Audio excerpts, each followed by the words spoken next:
Hi guys. I'm just gonna make a few videos, put it together. So, anyways, this steel, these columns right here, this is the entrance deck columns, and then it carries on that second shelf as a second floor deck that comes off the master bedroom. The master bedroom up here has a door that comes onto a deck.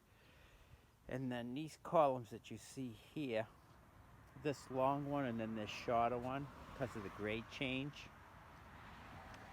is an entrance vestibule over here that's sheathed in the Corten.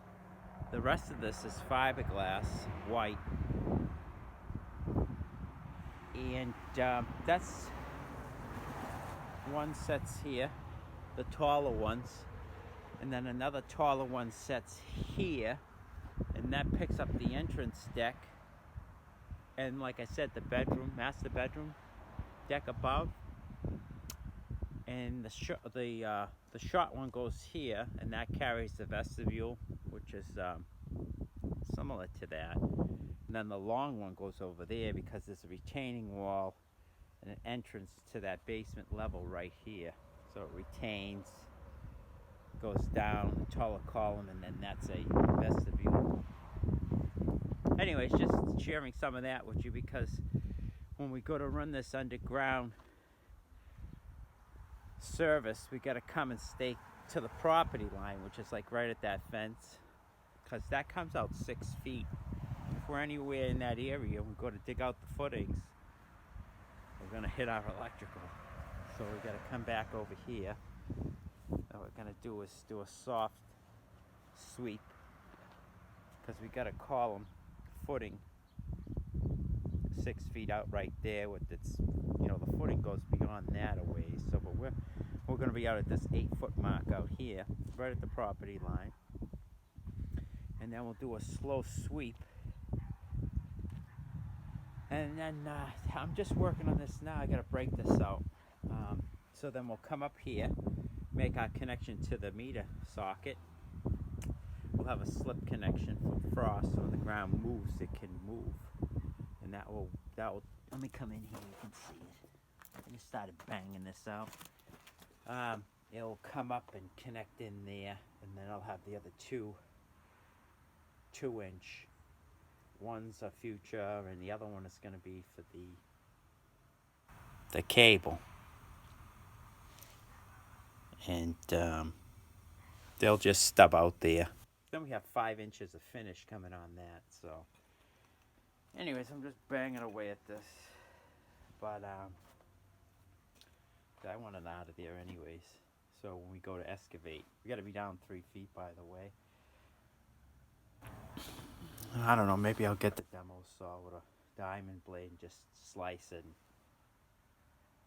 I just don't want to make a lot of dust. Anyways, the ground was frozen, but it's, I don't know, it's getting cold again, but it's still, I don't think there's frost in that ground. It's soft enough. I'm going to probably, maybe tomorrow, get the little Kubota and dig the trench and then lay the Schedule 40. 2 2-inch and 1 3-inch. Anyways, that's what I'm doing. I don't know if you guys are probably at home because of what's going on, so I just figured I'd make a little video. If you get sick of watching the news, you can watch some videos on YouTube. So, and then this material is going to go over the exposed foundation after we insulate the foundation walls, and this will meet grade, the grass. That's why that's stored, but we're not going to come near that anyways. We're going to come excavate. We'll come on a curve here around the property, at the edge of the property, and down 3 feet by a bucket width, and that's it. Alright guys, I'm going to splice another one on. You'll be able to see how it's going. Take care. Hi guys. Well, we're just making these little quick venues to show you what we've been up to. So these are all done. They're all eased. I'm ready to accept grout. And we made these half squares because all along the border there's a half square. When you make a diamond pattern, you get one there, and you got to put your half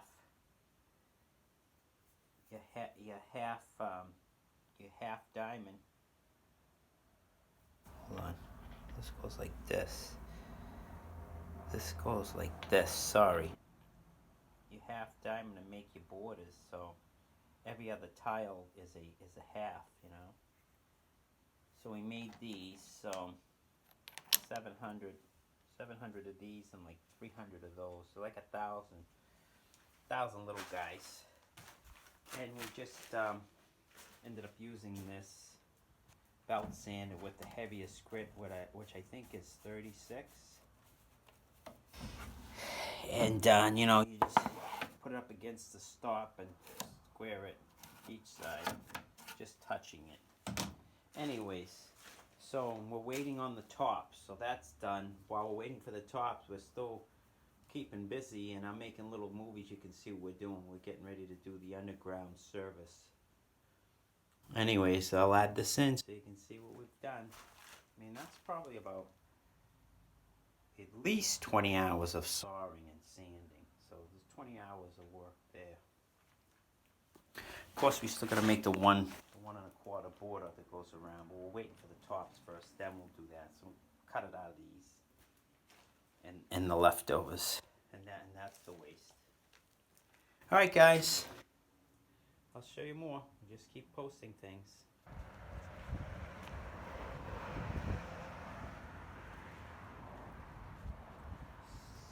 So I finished breaking that patio up. There it is there.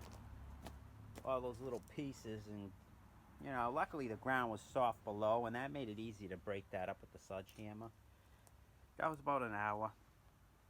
And now I'm gonna back the truck up and throw this in here because we got another spot we can throw all up rocks and stuff, and I'm not gonna bury that stuff on site. The worst thing is to try to bury that where you're working, or you may work again, and then you gotta hit it when you try to excavate the next time you hit it. So I'm gonna dump it out of here, and then maybe tomorrow we'll do this trench. You'll see how it trenches out of here and goes around, and then goes to the pole. Rent a little Kubota. It's got the backhoe on the back, and it's got the bucket on the front, so you can backfill the hole when you're done after put your conduits in. So anyways, that's it for now, guys.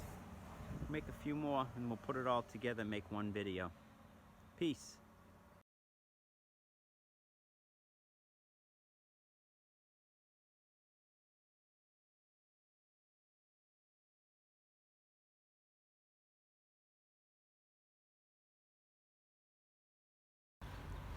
Hi guys.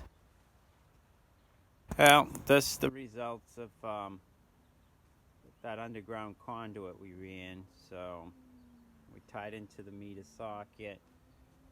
We put on a slip expansion fitting and brought it to the mark, which is a black mark, indicates the halfway for the expansion and the contraction of that pipe for the frost. When the frost hits it, if the ground lifts, it don't try to push the meter socket, it just slides within the fitting.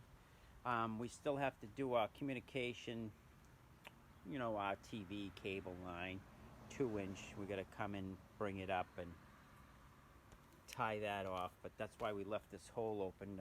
We got our caution tape.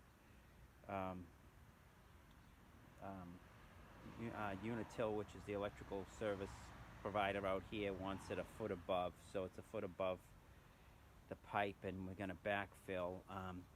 It's supposed to be 3 feet below grade, but we're below that because what we're going to do is put a entrance door into that, call it a basement level we're gonna bring grade down lower, so when we bring the grade down, we'll be at the required depth.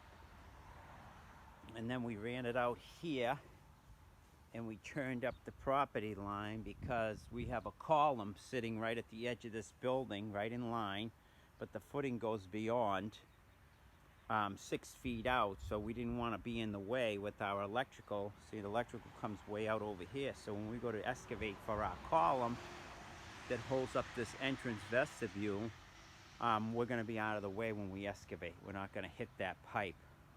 Fingers crossed. When we go to dig out for our footings, we got 4 columns coming here, 6 feet off the building, and then we're 8 feet out with this line. We're right on the property. We're right on our property line with this underground. So, you know, we rented this little Kubota. It worked good. I mean, the trench was a little tight to get down in there and glue up the fittings and stuff, but overall, you know, it's beach sand. It likes to collapse on us. It only did a little bit, luckily, you know, because we had some grass in this area that kept it together. And then we did a little bit of quick grading here, but this is all going to be regraded, and a little bit of retaining there for that entrance in this area to retain back, and then a little patio. But for the most part, you know, we pretty much finished it. We come up with 3-inch rigid, and that's, I think I said in another video, schedule 40, but that's schedule 80. So that comes up, and then we're gonna just follow the pole. Even though the pole's out of plumb, we'll follow the pole with this 3-inch, and we'll make a transition to the schedule 80 there. Probably could even use schedule 40, but we just bought it as a group of schedule 80, so we'll just go all the way up with our other brackets, you know, we have there, and strap it off. And that's it for now. That's all done. Just a little bit more tie-in, and we'll backfill the rest of that trench, and that's all done. And then later on, either we'll pull our service cable, or we'll see how the electric company gives us for a price, and if it's cheap enough, we'll just have them pull it. But it's a 200 amp service, so that's 4-aught aluminum, 3-wire.